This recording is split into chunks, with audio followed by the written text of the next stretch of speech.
ஓம் சாந்தி. அவ்யக்த முரளி 1/6/1983. அவ்யக்த பாப்தாதா, மதுபன். இன்றைய முரளியின் தலைப்பு புதிய ஞானத்தை மற்றும் ஞானமளிக்கும் வள்ளலை அதிகார உரிமையுடன் பிரத்யக்ஷம் செய்யுங்கள். அப்போது பிரத்யக்ஷத்தாவின் முரசு ஒலிக்கும். வருடாந்திர மீட்டிங்கில் பாப்தாதாவினுடைய வரிகை. அப்போ பாப்தாதா கேட்குறாங்க, அனைத்து கிரீடம் அணிந்த மற்றும் சிம்மாசனத்தில் அமர்ந்திருக்கும் விசேஷ ஆத்மாக்களினுடைய சபைதான் இது இல்லையா அப்படின்னு. நீங்கள் அனைவரும் தன்னை கிரீடம் அணிந்த மற்றும் சிம்மாசனதாரியாக நினைக்கிறீங்கள் தான் இல்லையான்னு கேட்குறாங்க. நீங்கள் அனைவரும் எல்லைக்கு அப்பாற்பட்ட சேவையின் பொறுப்பின் கிரீடம் அணிந்தவர்கள் தான் இல்லையா? எல்லைக்கு அப்பாற்பட்ட கிரீடம் அப்படின்னா பாபா சொல்கிறாங்க, எல்லைக்கு அப்பாற்பட்ட நினைவு சொரூபத்தில் நிலைத்திருப்பது. எல்லைக்கு அப்பாற்பட்ட கிரீடம் அப்படின்னா எல்லைக்கு அப்பாற்பட்ட நினைவு சொரூபத்தில் நிலைத்திருப்பதுன்னு சொல்கிறாங்க பாபா. எல்லைக்கு அப்பாற்பட்ட பொறுப்பின் கிரீடத்தை அணிந்தவங்க ஒவ்வொரு எல்லைக்கு அப்பாற்பட்ட கிரீடம் அணிந்த குழந்தைகளின் ஒளி மற்றும் சக்தியின் கிரணங்கள் எல்லைக்கு அப்பாற்பட்டு பரவி இருக்குது. எல்லைக்கு உட்பட்டதிலிருந்து விலகி எல்லைக்கு அப்பாற்பட்ட மகாராஜா ஆகிவிட்டீர்கள் தான் இல்லையா அப்படின்னு கேட்குறாங்க. தேகத்தின் எல்லைக்கு உட்பட்ட நினைவில் இருந்தும் விலகிட்டீங்க அப்படின்னா தேகத்தையும் சேர்த்து அனைத்து எல்லைக்கு உட்பட்டதிலிருந்து விலகிட்டீங்க. விசேஷமாக சேவையை எல்லைக்கு உட்பட்டதில் இருந்து எல்லைக்கு அப்பாற்பட்டதில் கொண்டு செல்வது தான். பிரம்ம பாபா அவ்யக்தமாக ஏன் ஆனாங்க? எல்லைக்கு உட்பட்டதிலிருந்து விடுவித்து எல்லைக்கு அப்பாற்பட்டதில் அழைத்து செல்வதற்காகத்தான் ஆனாங்க. பிரம்ம பாபா மேலே இருக்கும் அன்பினுடைய பிரத்யட்ச ஸ்வரூபம் ஃபாலோ பிரம்ம பாபா. பிரம்ம பாபா தன்னுடைய வலதுகரமான குழந்தைகளுக்கு, தன்னுடைய விசேஷ புஜங்களுக்கு அவ்யக்த வதனத்தில் இருந்து எல்லைக்கு அப்பாற்பட்ட சேவை ஸ்தானத்தில் இருந்து தன்னுடைய கையோடு கைகோர்த்து கொள்வதற்காக இரு கரங்களையும் விரித்து அழைத்து கொண்டிருக்கிறாங்க. பிரம்ம பாபாவுக்கு குழந்தைகள் மேல் அன்பு இருக்குது. ஆகையினால குழந்தைகளே எல்லைக்கு அப்பாற்பட்ட நிலையில் வந்துடுங்க அப்படின்னு பிரம்ம பாபா அழைக்கிறாங்க. இந்த ஓசையை கேட்குறீங்களா? குழந்தைகள் தனக்கு சமமாக எல்லைக்கு அப்பாற்பட்ட கிரீடம் அணிந்தவராகி நாலாபுறங்களிலும் பிரத்யக்ஷத்தாவினுடைய ஒளி மற்றும் சக்தியை அந்த மாதிரி பரப்பணும். அதன் காரணமாக அனைத்து ஆத்மாக்களுக்கும் நம்பிக்கையற்ற நிலையில் இருந்து நம்பிக்கையினுடைய கிரணங்கள் தென்படணும் அப்படின்னு இந்த ஒரே ஒரு எண்ணம் தான் பிரம்ம பாபாவிடம் எப்பொழுதும் இருக்குது. அனைவருடைய விரல் அந்த விசேஷ ஸ்தானத்தை நோக்கி இருக்கட்டும். ஆகாயத்தையும் தாண்டி விரலை காண்பித்து தேடிக்கொண்டு இருக்கிறார். அவங்களுக்கு இந்த பூமியில், வரதான பூமியினுடைய நட்சத்திரங்கள் பிரதர்ஷமாக ஆயிட்டாங்க அப்படின்னு அவங்களுக்கு அனுபவம் ஆகணும். இந்த சூரியன், சந்திரன் மற்றும் நட்சத்திர மண்டலம் இங்கே அனுபவம் ஆகணும். எப்படி அறிவியலை சேர்ந்தவங்க அறிவியலினுடைய ஆதாரத்தினால ஆகாயத்தின் நட்சத்திர மண்டலத்தினுடைய அனுபவம் செய்விக்கிறாங்க, அதே மாதிரி இந்த பூமியினுடைய சைத்தன்ய நட்சத்திர மண்டலம் தூரத்தில் இருக்கிறவங்களுக்கும் அனுபவம் ஆகட்டும். இந்த நல்ல விருப்பத்தை நிறைவேற்றவங்க நீங்கள் அனைத்து பொறுப்பில் இருக்கும் ஆத்மாக்கள். அந்த மாதிரி எல்லைக்கு அப்பாற்பட்ட திட்டத்தை உருவாக்கியிருக்கீங்க இல்லையா அப்படின்னு கேட்குறாங்க பாபா. திட்டங்களையோ தங்களுடைய சக்திக்கு ஏற்றபடி உருவாக்கியிருக்கீங்க. நேரத்துக்கு தகுந்த மாதிரி இப்போது பாப்தாதா குழந்தைகளிடமிருந்து இன்னும் செய்யாமல் இருக்கும் எந்த சேவையை விரும்புகிறாங்க? பாப்தாதா இன்று ஆன்மீக உரையாடல் செஞ்சிட்டு இருந்தாங்க. என்ன ஆன்மீக உரையாடல் நடந்தது? தந்தை சொல்கிறாங்க, பொறுப்பாளராக ஆகியிருக்கும் என்னுடைய சிரேஷ்ட குழந்தைகள், கண்டெடுக்கப்பட்ட குழந்தைகள் அப்படின்னு சொன்னாலும், நெருக்கமான குழந்தைகள் அப்படின்னு சொன்னாலும், அல்லது எப்பொழுதும் தந்தையின் கூடவே இருக்கும் குழந்தைகள் அப்படின்னு சொன்னாலும், அந்த மாதிரி குழந்தைகள் சேவையினுடைய திட்டங்களை உருவாக்குவதற்காக வரதான பூமியில் ஒன்றாக கூடியிருக்கிறாங்க. அதற்கு பிரம்ம பாபா சொல்கிறாங்க, மீட்டிங்கில் என்னென்ன திட்டங்கள் உருவாகி இருக்கின்றனவோ அவை மிக நல்ல திட்டங்கள். ஆனால் முக்கியமான ஒரு சேவை இன்னும் செய்யாமல் இருக்குது. ஏன்னா நீங்கள் எவ்வளோ பெரிய அதிகாரம் உள்ளவங்க, மேலும் எத்தனை விதமான அதிகாரம் உள்ளவங்க? ஞானத்தினுடைய அதிகாரம், யோக பலத்தின் அதிகாரம், சிரேஷ்ட தாரணை சொரூபத்தின் அதிகாரம், நேரடியாக தந்தையினுடைய வாரிசு அப்படிங்கிற அந்த அதிகாரம், உலகத்தை மாற்றம் செய்வதற்கு பொறுப்பாளர் ஆனதனுடைய அதிகாரம். அந்த மாதிரி எத்தனை அதிகாரங்கள் இருக்குது. எப்படி ஒரு சாஸ்திரத்தினுடைய அதிகாரம் உள்ளவங்க கொஞ்சம் கொஞ்சம் தியாகம் செஞ்சு தூய்மையானதனுடைய அதிகாரம் உள்ளவங்க, அவங்க ஒரு அதிகாரம் மட்டும் உள்ளவங்க, அதுவும் சத்தியமான அதிகாரம் இல்லை, மகான் ஆத்மாக்களாக என்னவோ இருக்கிறாங்க. ஆனால் பரமாத்மா தந்தையின் சம்பந்தத்தின் யதார்த்த ஞானத்தின் அதிகாரம் இல்லை. அந்த மாதிரி ஒரு அதிகாரம் உள்ளவங்க கூட உலகத்தில் அனைத்து ஆத்மாக்களையும் தன் பக்கம் கவர்ந்து இழுத்து பொய்யை சத்தியம் அப்படின்னு நிரூபித்து நடந்தே வந்துட்டு இருக்கிறாங்க. எத்தனை காலமாக தன்னுடைய அதிகாரத்தை காண்பித்தே வந்துருக்கிறாங்க. எவ்வளோ உறுதியோடு அற்பகால பிராப்தியினுடைய ஜொலிப்போடு தன்னுடைய பிரபாவத்தை ஏற்படுத்தியிருக்கிறாங்க. ஆகையினால யார் அனைத்து அதிகாரமுள்ள சிரேஷ்ட ஆத்மாக்களோ அவங்க என்ன செய்யணும், என்ன செய்ய வேண்டி இருக்குது அப்படிங்கிறத தெரிஞ்சிருக்கீங்களா அப்படின்னு கேட்குறாங்க பாபா. முடிவு ஏற்படுவதற்கு இன்னும் எவ்வளோ காலம் இருக்குது அப்படின்னு யோசிக்கிறீங்களா? 1984 வரையிலா அல்லது 2000 ஆண்டு வரையிலா, எதுவரை இருக்குது அப்படின்னு உத்தேசமாக யோசிக்கிறீங்களா? 2000ஆவது ஆண்டு முடிவடையுமா அல்லது அதற்கு முன்பாகவே நடந்துடுமா? தன்னுடைய தயாரான நிலையினுடைய கணக்குப்படி என்ன நினைக்கிறீங்க அப்படின்னு கேட்குறாங்க. எந்த விஷயம் இன்னும் செய்யாமல் மிச்சம் இருக்குது? புது உலகத்துக்கான நிலத்தையோ உருவாக்கி கொண்டிருக்கீங்க. ஆனால் புது உலகத்துக்கான ஆதாரம் இந்த புதிய ஞானம். முதல் மகிமையாக என்ன வருது? ஞானக்கடல் அப்படின்னு சொல்கிறீங்க இல்லையா? அப்படி முதல் மகிமையாக இருக்கும் ஞானத்தை, புதிய ஞானத்தை உலகினரினுடைய முன்பு பிரத்யக்ஷம் செஞ்சிருக்கீங்களா? எதுவரையிலும் இது புதிய ஞானம் என்பதே பிரத்யக்ஷம் ஆகலையோ அதுவரை ஞானம் அளிக்கும் வள்ளல் எப்படி பிரத்யக்ஷம் ஆவாங்க? இந்த புதிய ஞானத்தின் மூலம்தான் அது நடந்தேறும். ஆத்மாக்கள் என்ன சொல்கிறாங்க, மேலும் பரமாத்மா என்ன சொல்கிறாங்க அப்படிங்கிற இந்த வித்தியாசம் எதுவரை மனிதர்களின் புத்தியில் வரலையோ அதுவரை எந்த ஒரு சின்ன மரக்குச்சியின் ஆதாரத்தை பிடிச்சிருக்கிறாங்களோ அதை எப்படி விடுவாங்க? மேலும் ஒருவரின் ஆதாரத்தை எப்படி எடுத்துப்பாங்க? இப்பொழுது சின்ன சின்ன மரக்குச்சிகளின் ஆதாரத்தில் சென்று கொண்டு இருக்கிறாங்க.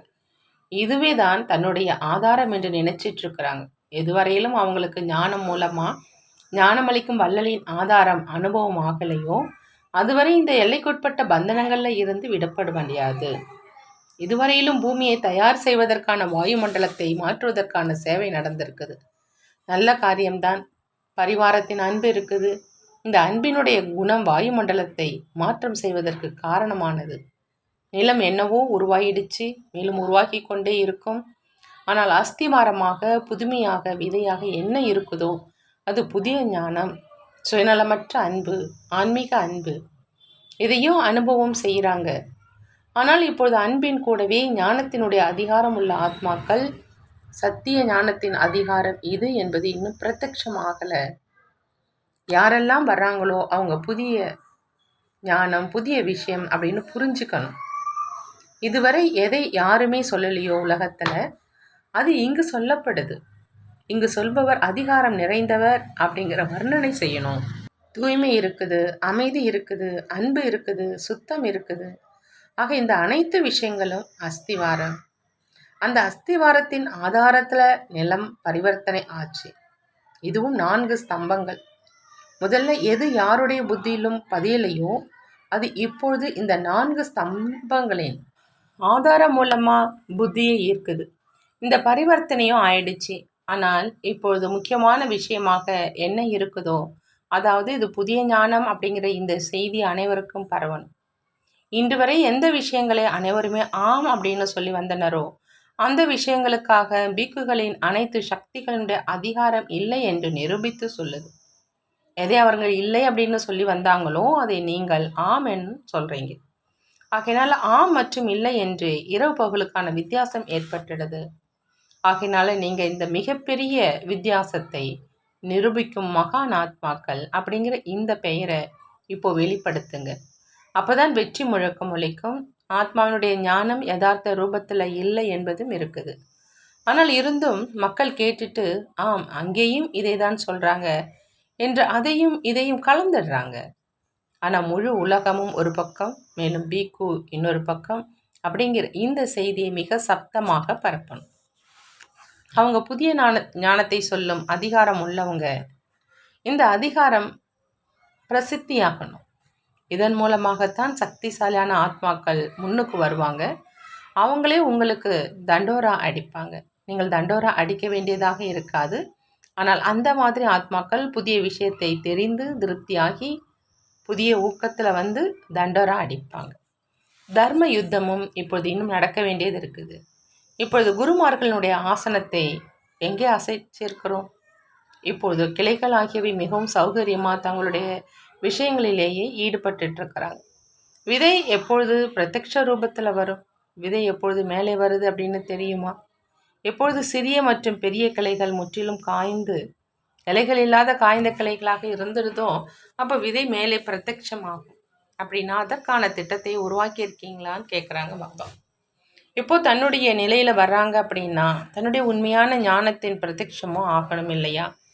ஒருவேளை வரதான பூமியில் வந்தும் அமைதி மிக நல்லா இருக்குது, அன்பு மிக நன்றாக இருக்குது அப்படின்னு மட்டும் சொல்கிறாங்க அப்படின்னா, இந்த கொஞ்சத்தை மட்டும் பையை நிரப்பி சென்றுடுறாங்க அப்படின்னா, வரதான பூமியில் வந்து விசேஷமாக என்ன எடுத்துகிட்டு போனாங்க? புதிய ஞானத்தையும் நிரூபிக்கணும் இல்லையா?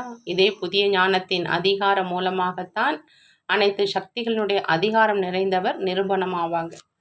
கொடுப்பவர் யார்? அன்பு மற்றும் அமைதி கிடைப்பதனால இவர்களை உருவாக்குபவர் யாரோ ஒரு சிரேஷ்டமானவர் அப்படின்னு இந்த அளவும் அவசியம் புரிஞ்சுக்கிறாங்க.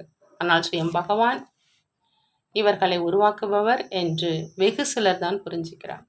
ஆகையினால இன்னும் என்ன செய்ய வேண்டியதாக இருக்குது அப்படின்னு புரிஞ்சுக்கிட்டீங்களான்னு கேட்குறாங்க பாபா. இப்போ புதிய உலகத்துக்கான புதிய ஞானத்தை உலகத்தில் நாலாபுறங்களிலும் பரப்புங்க, புரிந்ததா அப்படின்னு பாபா கேட்குறாங்க. கூடியில் சிலர் உருவாகட்டும், ஆனால் நாலாபுறங்களிலும் மேலும் செய்தித்தாள்களிலும் பிரம்மகுமாரிகள் உலகத்தில் இல்லாத புதிய ஞானத்தை சொல்கிறாங்க அப்படிங்கிற அந்த செய்தி பரவணும். என்ன ஞானம் சொல்கிறாங்க, அதற்கான ஆதாரம் என்னன்னு நம்புகிறாங்க, அது எப்படி நிரூபணம் செய்கிறாங்க என்றவை எல்லாமே எப்போ செய்தித்தாளில் வருதோ அப்போ ஞானம் கொடுக்கும் வள்ளலினுடைய முரசு ஒழிச்சுது அப்படின்னு புரிஞ்சுக்கிங்க, புரிந்ததா அப்படின்னு பாபா கேட்குறாங்க. ஞானத்தினுடைய பிரபாவம் அடைந்தவர் ஆகணும். ஞானத்தினுடைய பிரபாவசாலி மற்றும் அன்பின் பிரபாவசாலியில் என்ன வித்தியாசம் இருக்குது? பிராமணர்களிலும் 2 பாகத்தை பார்த்துருக்கீங்க தான் இல்லையா? பிராமணராகவும் ஆகியிருக்காங்க. ஆனால் சிலர் அன்பின் ஆதாரத்தில், மேலும் சிலர் ஞானம் மற்றும் அன்பு 2இன் ஆதாரத்தில் ஆகியிருக்கிறாங்க. இருவரிலும் நிலையில் வித்தியாசம் இருக்குது.